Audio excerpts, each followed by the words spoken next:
ನಾವು ಇವತ್ತು ಸದನದಲ್ಲಿ ಹೇಳ್ತಾ ಇದೀವಿ, ಆ ಆಕ್ಟ್ ಇದ್ರು ದೇವಸ್ಥಾನ ಯಾರನ್ನ ಒಪ್ಪೋಟ ಆಸ್ತಿಯಲ್ಲಿ ಕಟ್ಟಿದ್ರೆ ಅದಕ್ಕೆ ನಾವು ಮುಟ್ಟಕ್ ಹೋಗಲ್ಲ, ರೈತರ ಜಾಗ ಮುಟ್ಟಕ್ ಹೋಗಲ್ಲ. ರೈತರು ಅನ್ನದಾತರು ಅವ್ರ ಜಾಗ ಯಾವ ಕಾರಣಕ್ಕೆ ಮುಟ್ಟಲ್ಲ, 2000 ಎಕರೆ ಅಂತ ಹೇಳ್ಬಿಟ್ಟು ಪ್ರೊಟೆಸ್ಟ್ ಮಾಡಿರೋದು ನಮ್ಗೆಲ್ಲ ಗೊತ್ತಿದೆ, ಈ ರಾಜ್ಯ ಜನಕ್ಕೆ ಗೊತ್ತಿದೆ. ಆಮೇಲೆ DC ಅವನೇ ಹೇಳಿಕೆ ಯತ್ನಾಳ್ ಅವ್ರು ಏನು ಆರೋಪ ಮಾಡ್ತಾರೆ, ಆ ಥರ 2000 ಎಕರೆ ಯಾವುದಿಲ್ಲ, ಬರೇ ಒಪ್ಪಾಸ್ತಿ ಇರೋದು, ಅಲ್ಲಿ 11 ಎಕರೆ ಇದೆ ಅಂತ ಅವ್ರು DC ಅವರೇನೆ ವಿಡಿಯೋ ಮುಖಾಂತರ ಅವ್ರಿಗೆ ಇದು ಮಾಡಿ ಕಣ್ಣಿಗೆ. ಉಪಚುನಾವಣೆ ಇಲ್ಲಾಂದ್ರೆ ಇಶ್ಯೂ ತರ್ತಾ ಇರ್ಲಿಲ್ಲ. ಉಪಚುನಾವಣೆ ಇಶ್ಯೂ ತಂದ್ರಿ, ಜನ ಏನ್ ಮಾಡಿದ್ರು, ಕರ್ನಾಟಕ ರಾಜ್ಯ ಜನ ಮೂರು ಕಾಂಗ್ರೆಸ್ ಗೆಲ್ಸ್ಕೊಟ್ರು. ಇದು ವಫ್ ಅದಾಲತ್, ಇದು ಗೊಂದಲ ಸೃಷ್ಟಿಯಾಗಿದೆ ಎಲ್ಲಿಂದ ಅಂದರೆ, ಇದು ವಫ್ ಅದಾಲತ್ ನಾನು ಹಮ್ಮಿಕೊಂಡಿದ್ದೆ. ನಾನು 25/6/2004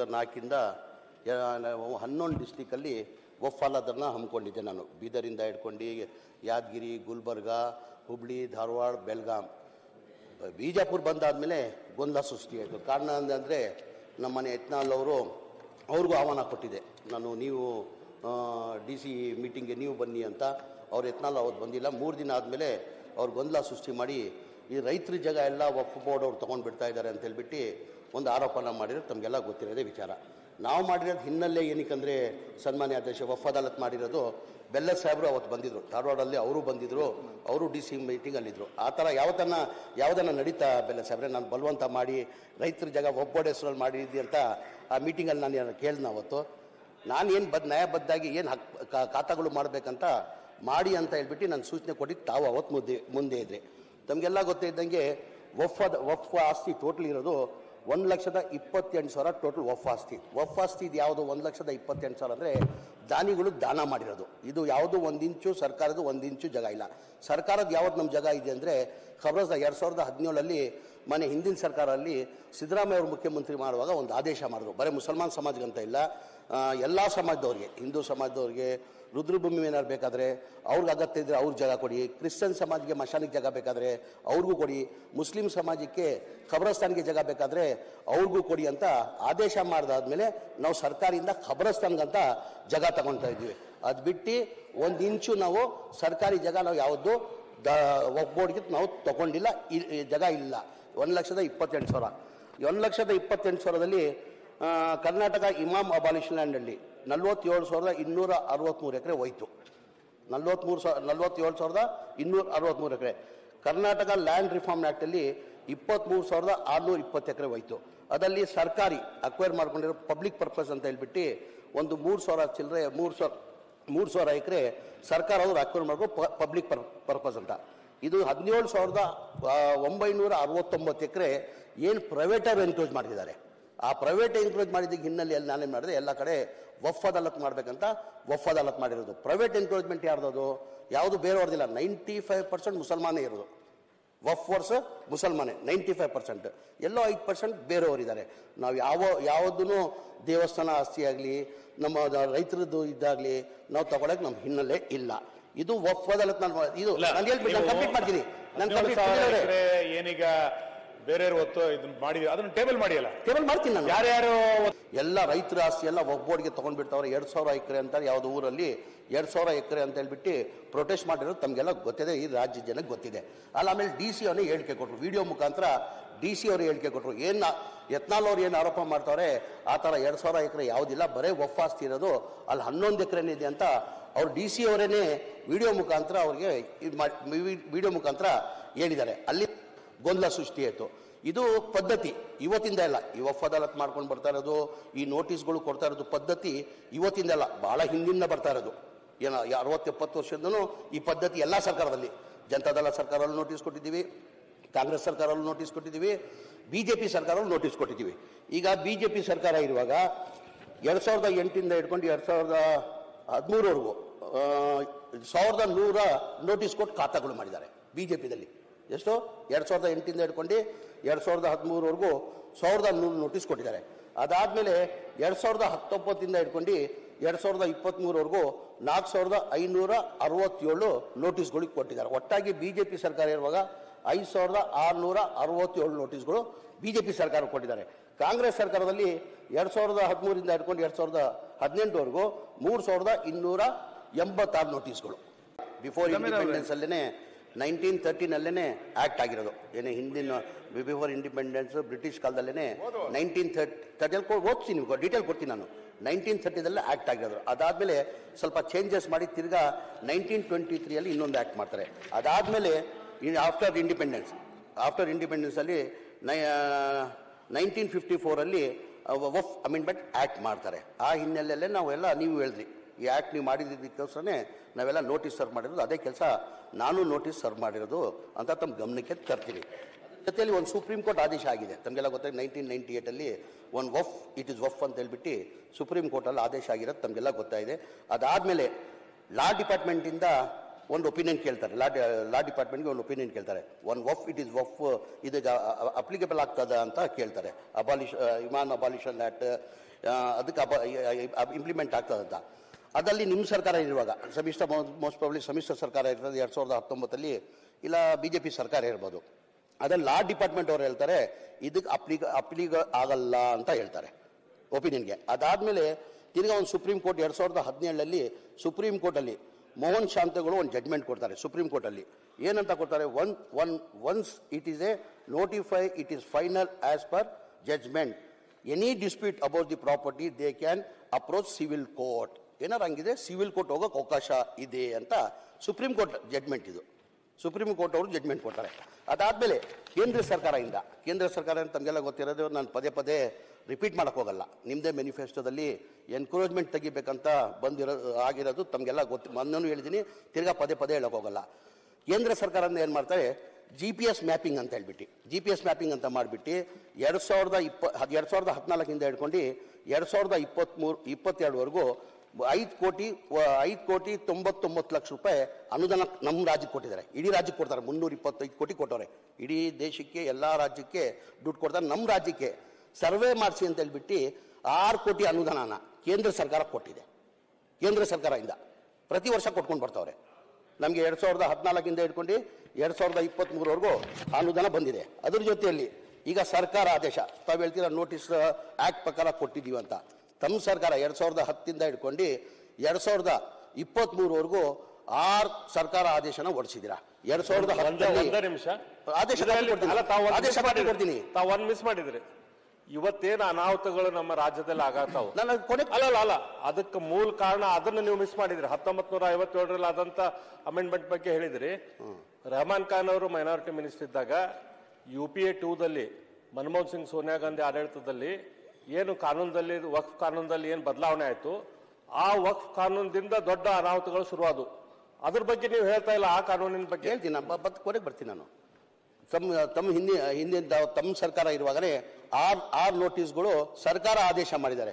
2004/1/2010 ಸರ್ಕಾರ ಆದೇಶ ಕಾಪಿ ಇದೆ, ನಾನು ಕಳಿಸ್ತೀನಿ ನಾನು. ಸರ್ಕಾರ ಆದೇಶ ಮಾಡಿರೋದು ಏನಂತ ಮಾಡ್ತಾರೆ, updating revenue records of waqf properties, all deputy commissioners are directed to examine waqf records ಅಂತ ಒಂದು ಆದೇಶ ಮಾಡ್ತಾರೆ. ಯಾವಾಗ 4/1/2010 ಗೌರ್ಮೆಂಟ್ ಆದೇಶ ಹೌದು.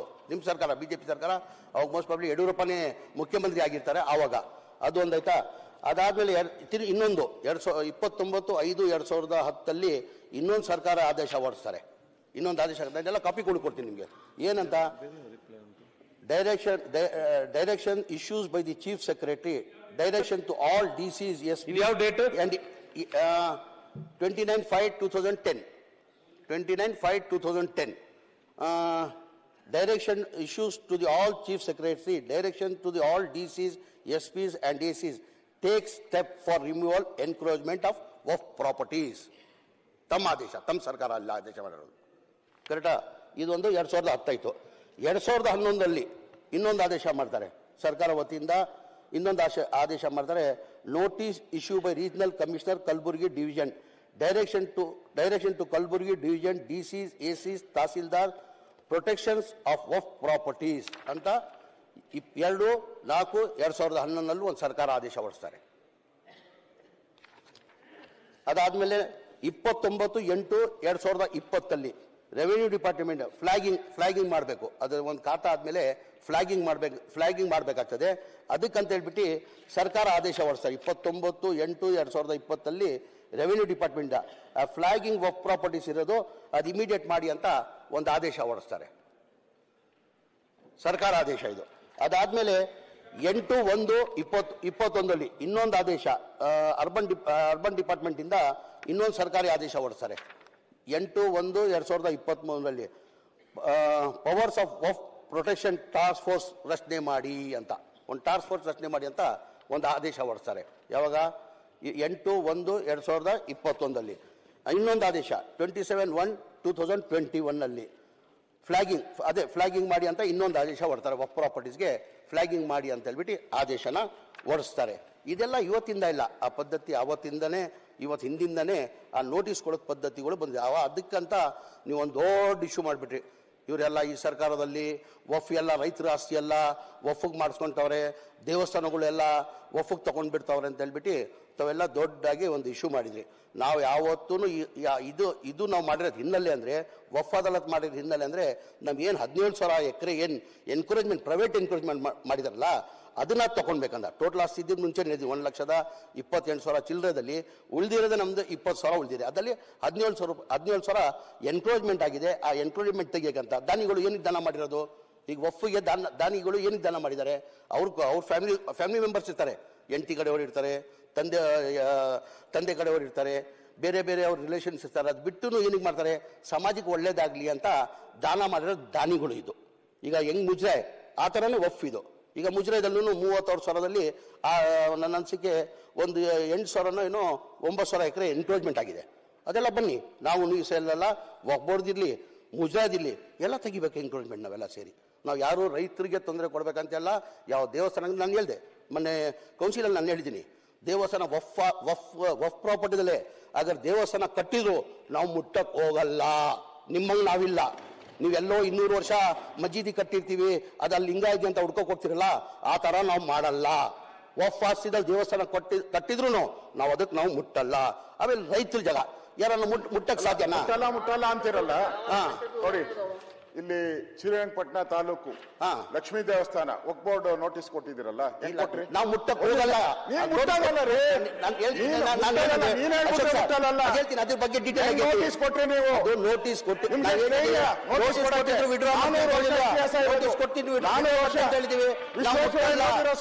ಮಾಡ್ತೀವಿ. ಯಾರು ಮುಟ್ಟಕ್ಕಾಗಲ್ಲ. ಓದಿರೋ ಸ್ಕೂಲ್ ದೇವಸ್ಥಾನ ನೋಟಿಸ್ ವಾಪಸ್ ಹೇಳಿದ್ವಿ ನಾವು. ನೋಟಿಸ್ ವಾಪಸ್ ಪಡ್ಕೊಂತೀವಿ ಅಂತ ಹೇಳಿದೀವಿ ನಾವು. ನೀವು ನಾನು ಹೇಳ್ತೇನೆ ತಕ್ಷಣ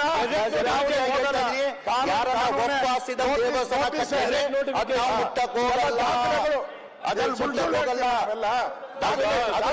ಹೋಗಲ್ಲ. ಬಿಜೆಪಿ ಬಿಜೆಪಿ ಅವರೆಲ್ಲ ನಾನು ಹೇಳ್ತಾರೆ ನೀವು ಕೊಟ್ಟಿರೋ ನೋಟಿಸ್ ಸರ್ಕಾರ ಮುಖ್ಯಮಂತ್ರಿಗಳು ಆದೇಶ ಮಾಡಿದ್ದಾರೆ, ಎಲ್ಲ ನೋಟಿಸ್ಗಳು ಮಾಡಿದ್ದಾರೆ. ಮೈಸೂರಲ್ಲಿ ಚಾಮುಂಡೇಶ್ವರಿ ಇದರಲ್ಲಿ 110 ಮನೆ ಕೊಂಡಿದ್ದಾರೆ.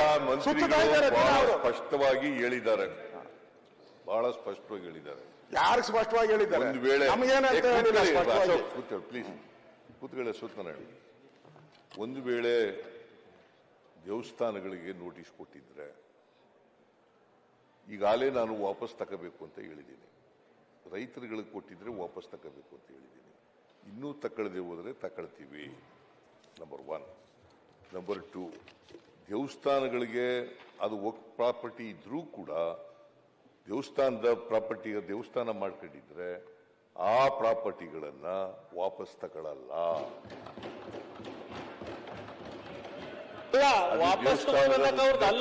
ಹೋಗಲ್ಲ. I am making it very very clear. ಕಿತ್ಕೊಳ್ಳಕ್ ಹೋಗಲ್ಲ. ಒಂದು ವೇಳೆ ನಾವು ನೋಟಿಸ್ ಕೊಟ್ಟು ಇದ್ರೆ, ಈಗ ನೋಟಿಸ್ ಈಗಾಗಲೇ ಅವ್ರು ಹೇಳಿದ್ದಾರೆ ಮಾನ್ಯ ಮುಖ್ಯಮಂತ್ರಿಗಳೇ, ಪ್ಲೀಸ್ ಈಗ ನೋಟಿಸ್ ಸರ್ ಮಾಡಿದ್ರೆ ಅಂತ ತಾವು ಹೇಳಿದ್ರ ಕರೆಕ್ಟಾನೆ. ನಾವು ನಾವು ಸರ್ ಮಾಡಿದೀವಿ. ನಿಮ್ ಸರ್ಕಾರ ಇವಾಗ ಯಾವತ್ತೂ ಹೇಳಿಲ್ಲ. ನಾವು ಇವತ್ತು ಸದನದಲ್ಲಿ ಹೇಳ್ತಾ ಇದೀವಿ, ಹಾಕಿದ್ರು ದೇವಸ್ಥಾನ ಯಾರನ್ನ ಒಬ್ಬೊಟ್ಟು ಆಸ್ತಿಯಲ್ಲಿ ಕಟ್ಟಿದ್ರೆ ಅದಕ್ಕೆ ನಾವು ಮುಟ್ಟಕ್ ಹೋಗಲ್ಲ. ರೈತರ ಜಾಗ ಮುಟ್ಟಕ್ ಹೋಗಲ್ಲ. ರೈತರು ಅನ್ನ ಕೊಡ್ತಾರೆ, ಅನ್ನದಾತರು ಅವರು. ಅವ್ರ ಜಾಗ ಯಾವ ಕಾರಣಕ್ಕೆ ಮುಟ್ಟಲ್ಲ ನಾವು. ಅವ್ರ ಜಾಗ ಯಾವ ಕಾರಣಕ್ಕೆ ಮುಟ್ಟಲ್ಲ. ಆದ್ರೂ ಬಿಡಲ್ರ ಯಾವ ಕಾರಣಕ್ಕೆ ಮುಟ್ಟಲ್ಲ ನಾವು. ಬರ್ತೀರಾ ಮೆರವಣಿಗೆ. ಆಮೇಲೆ ಒಂದ್ ನಿಮಿಷ ಸರ್, ರಾಜಕೀಯ ಈ ತರ ದಯಮಾಡಿ ನಾನು ವಿರೋಧ ಪಕ್ಷ ಎಲ್ಲ ಮುಖಂಡ ಮಾಡಿ ಈ ತರ ರಾಜಕೀಯ ಮಾಡಬೇಡಿ. ಏನಕ್ಕೆ ಇದು ರಾಜಕೀಯ ಮಾಡಿದ್ರಿ?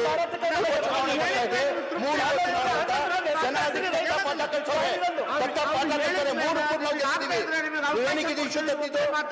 ಯಾವ ಕಣ್ಣಿಗೆ ಉಪಚುನಾವಣೆ ಇಲ್ಲಾಂದ್ರೆ ಇದು ಇಶ್ಯೂ ತರ್ತಾ ಇರ್ಲಿಲ್ಲ. ಉಪಚುನಾವಣೆ ಇದು ಇಶ್ಯೂ ತಂದ್ರಿ. ಜನ ಏನ್ ಮಾಡ್ರು? ಕರ್ನಾಟಕ ರಾಜ್ಯದ ಜನ ಮೂರು ಕಾಂಗ್ರೆಸ್ ಗೆಲ್ಸ್ಕೊಟ್ರು. ರಾಜಕೀಯ ಮಾಡಿ ಬೇರೆ ತರ ರಾಜಕೀಯ ಮಾಡಿ ಜನಗಳಲ್ಲಿ ಎತ್ಕಟ್ಟಕ್ಕೆ ಕೆಲಸ ಮಾಡಬೇಡಿ. ನಾನು ಓಪನ್ ಹೇಳ್ತಾರೆ, ನಾನು ಓಪನ್ ಅಂತ ಹೇಳಿ ನಾನು ಓಪನ್ ಆಗತ್ತೀನಿ. ನಾನು ಮುಸ್ಲಿಂ ಆಗಿರ್ಬೋದು, ಹಿಂದೂಸ್ತಾನಿ, ಕನ್ನಡ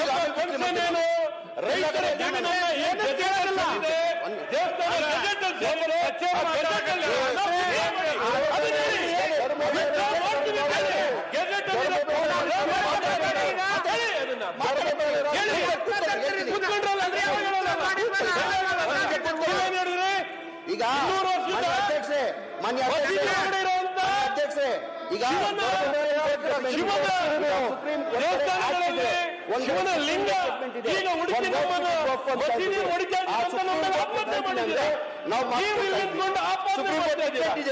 ನಾವ್ ಹೆಂಗ್ ಜಡ್ಮೆಂಟ್ ಕೊಟ್ಟಿದ್ದಾರೆ.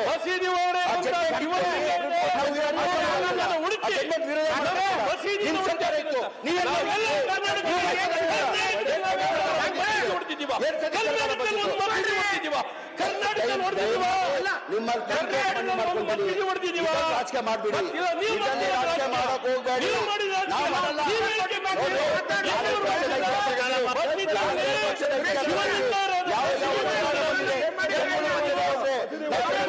ನಮ್ಮ ಸಾಧ್ಯ ಹಿಂದೂ ಬೇರೆ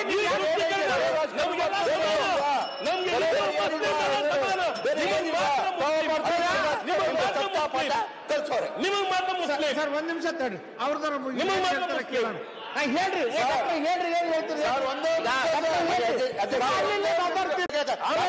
ಸಾಧ್ಯನಾ? ರಾಜ್ಯ ಸರ್ಕಾರ ಈ ಆಕ್ಟ್ ರಾಜ್ಯ ಸರ್ಕಾರ ತೆಗಿಯಕ್ಕೆ ಸಾಧ್ಯ? ಮಾತಾಡಿ ರಾಜ್ಯ ಸರ್ಕಾರ ತೆಗಿಬೇಕಾಗಿರೋದು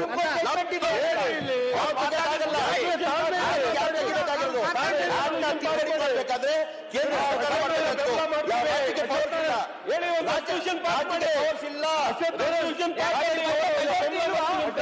ನಿಮ್ಮ ಕೇಂದ್ರದಲ್ಲಿ ನಿಮ್ದೇ 23ವರೆಗೂ. ಒಂದ್ ನಿಮಿಷ ಕೇಳಿ. ನಾವು ನೀವು ಯಾರು ರಾಜಕೀಯ ಮಾಡೋದು ಆದ್ರೆ